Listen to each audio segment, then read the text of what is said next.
we have some splashes in the NBA already too. So and the offseason isn't here yet. We still got the finals obviously going on, but Desmond Bane is on the move, Jaron. The Memphis Grizzlies have traded Desmond Bane to the Orlando Magic for KCP, Cole Anthony, and not one, not two, not three, but 4 unprotected first-round picks and a pick swap. Jaron, how do you feel about this? You're more the basketball guru guy, so like I just want to get your sense before I kind of chime in. These niggas done fucked the market up. I'm gonna keep it P, like 100%. They 4 first-round picks. We thought they did bad with Rudy Gobert. And then we thought things kind of reset. Luka came over. We had to give up AD, but they only wanted 1 first-round pick in return.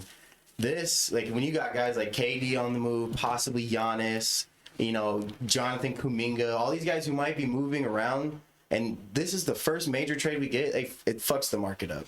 It really does. It does. And, I understand because, Desmond Bane is a player that will definitely elevate the Orlando Magic and them as a team for sure. Yeah. I think they did give up too much, for Desmond Bane, because if that was the case, they could have just went after, Trae Young or even, LaMelo Ball. They might as well just went out after those type of guys and just give up those 4 picks. That would make more sense, I feel like. But, but again, they, the Magic, they improved, and, they're keeping other pieces, of course. Having Paolo Banchero and Franz not being in that conversation at all is a very nice treat as well for the Orlando Magic. So, and I think, Memphis, they got a bit of a spark themselves, but, they lost one of their top scorers, you know what I'm saying, in Memphis.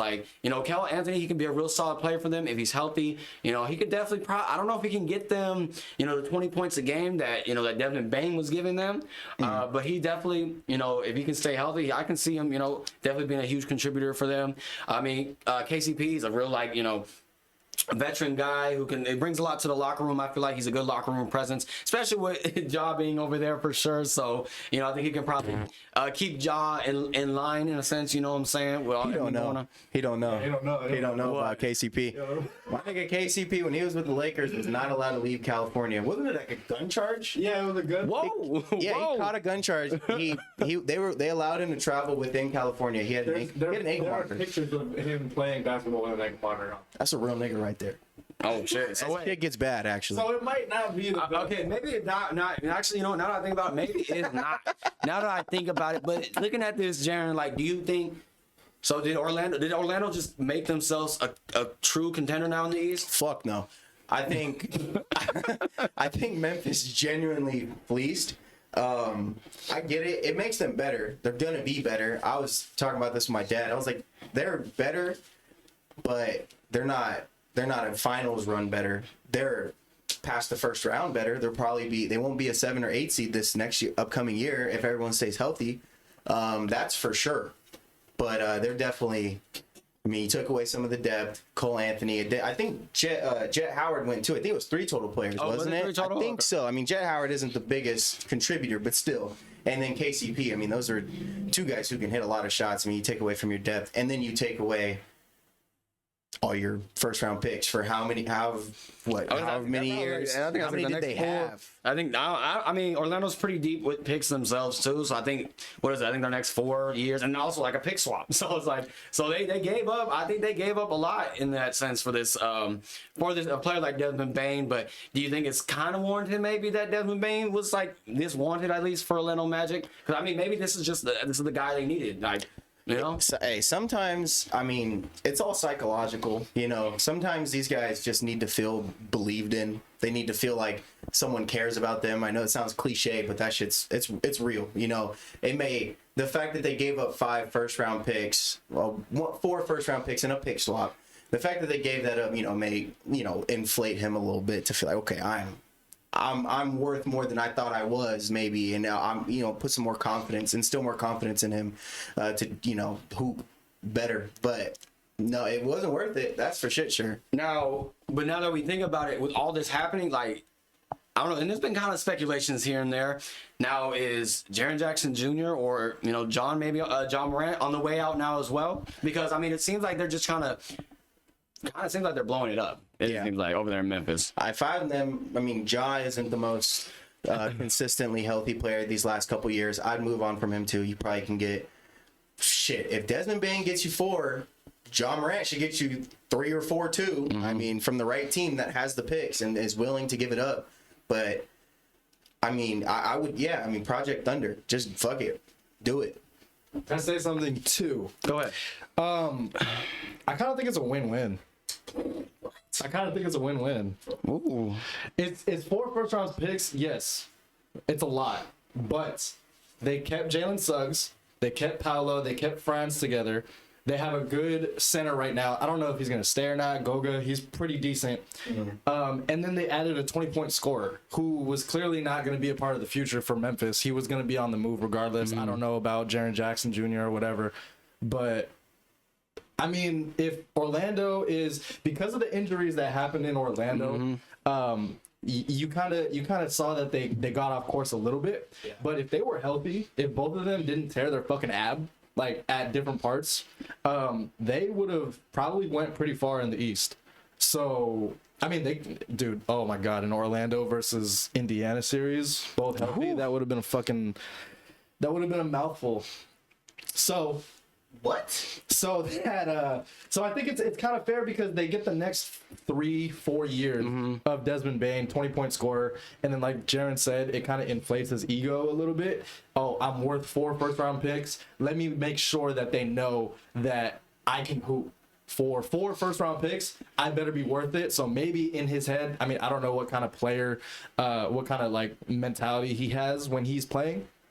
But maybe that could, like, you know, boost his ego a little bit and play even better. He just has to be a complimentary scorer to Paolo and Franz. That's all he has to do.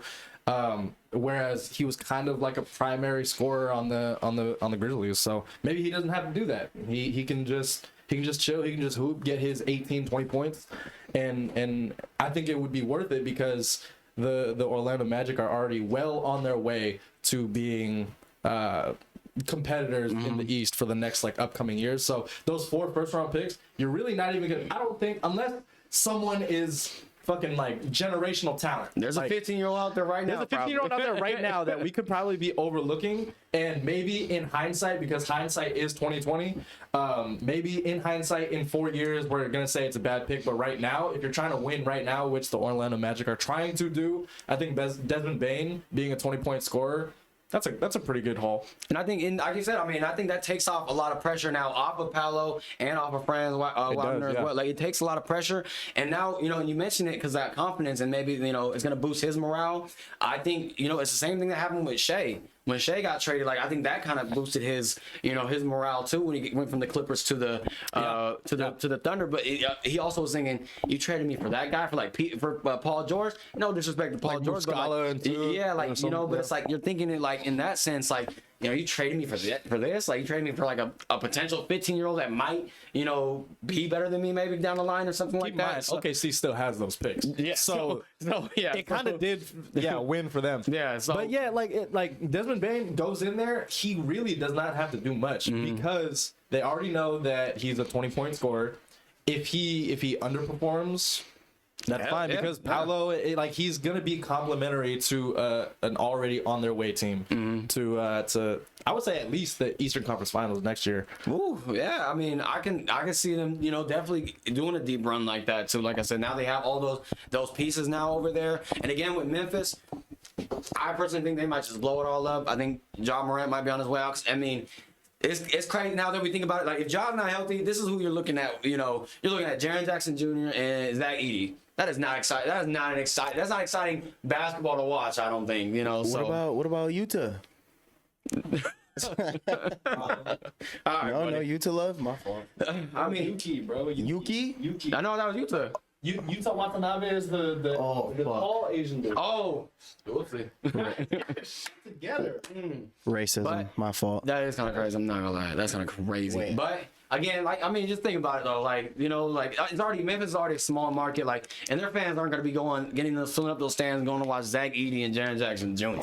You know, they might as well just. It seems like they're getting ready. It looks like they're prepared to just really just blow it up. They could probably, you know, have an OKC-esque type of run with all these picks, they can stockpile a bunch of picks for the next 20 years if they really, do the right thing and probably just send Jaren Jackson Jr. out and just They fired their coach too. and then they fire they got to do something. They might have to just completely just blow up this entire team. I wouldn't say it was a failure, but I mean, They had a couple good years. Got a couple good years, but you might as well just it's over now. So Just too young, not the right time. Just like OKC in 2012, those guys weren't. They just weren't Especially ready. being the not West. the time, right? It's just not the right timing. So get them to teams where they can be in a better situation. Maybe Jaw especially and Desmond Bane went. I don't know. I think I would build around Jaren Jackson. I mean, that's a former depoy. I would build. He's still young too. I'd build around him and then go from there for sure. Zach Edey. Zach What Edey. are your predictions for Orlando? I think for Orlando, like you said, I like that prediction that you're saying they're gonna move forward and they're definitely taking a step. I think they're taking the next step. They can get to the next round next year. I can see them possibly getting to the Eastern Conference Finals too as well. I mean, the East is kind of with the Knicks now, who they're uncertainty now, and then obviously with Boston, like Boston getting a little bit exposed themselves, and who knows what they're gonna do moving forward. And so I mean, Next year, either. yeah, I mean, like I mean, like I said, the offseason hasn't started. It hasn't even completely started yet. So I think we gotta let this offseason kind of mold and see what happens with these other franchises and stuff like that for me to really see what what Orlando's really capable of doing. So. But I want to know what you guys think down below. Is this Desmond Bane signing the key player to really put Orlando over the hump and get them further into the playoffs? Is this going to really help out Paolo and and Franz and all of them as well? So let me know what you guys think down below.